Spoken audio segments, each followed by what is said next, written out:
नमस्कार। कथारे अछि जल बिहुने सृष्टिनाश जल बहुले सृष्टिनाश। वर्तमान मानव समाज केबे भी परिवेश कथा चिंता करि न थाए। जल आम जीवन अत्यंत जरूरी, किंतु मानव समाज जल को सदा सर्वदा दूषित करिथाए।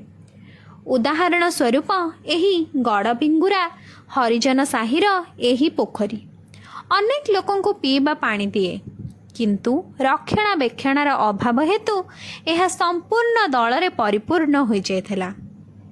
किंतु समाज रे अनेक लोक परिवेश प्रेमी अटंती एवं अनेक संस्था परिवेश बंचाइबा पई आगे आसंती। सेही भली एक सुनाम धन्य संस्था हेउची एनजीओ गुंज। नागपुर ग्राम विकास सहायक संस्थार संपादक निरंजन साहू तत्वावधान रे एक मीटिंग करा जाइथिला एवं सेथिरे लोकमानंकु जलर मूल्य बुझा जाइथिला एवं सेमानंकु सहायता प्रदान करा जाइथिला, जहा द्वारा लोकमाने मिलिमिशि पुष्करिणी को सफा करिबा पई आगे आसीथिले एवं बहु समय धरी सेमाने पोखरीटी को अति सुंदर भाबरे सफा करिथिले। सेही समय रे नागपुर ग्राम विकास सहायक संस्थार संपादक निरंजन साहू महोदय मध्य तांकु प्रत्येक कथारे गाइड करथिले एवं जहा द्वारा पोखरीटी अति सुंदर भाबे सफा हो जाइथिला।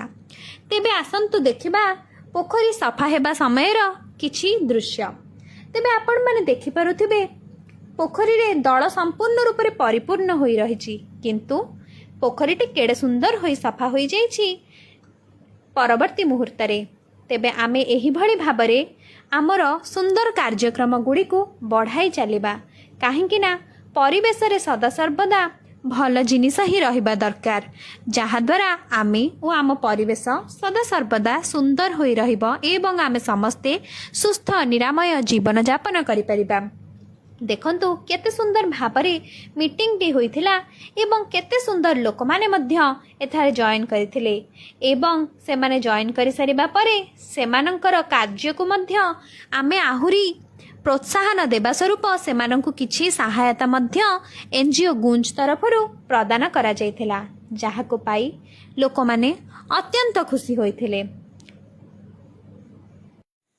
आपण माने संपूर्ण रूप से देखिले किभली भाबरे नागपुर ग्राम विकास सहायक संस्थार संपादक निरंजन साहू तत्वावधान रे एवं एनजीओ गुंजर सहायता रे किभली एक पुष्करणीटी खूब सुंदर रूप धारण करिनेला। तेबे आमे माने समस्ते तांकर एही पदक्षेप को स्वागत करिबा एवं आमे माने समस्ते मिलिमिशि करी निजर परिवेश को स्वच्छ सुंदर रखिबा पई शपथ ग्रहण करिबा।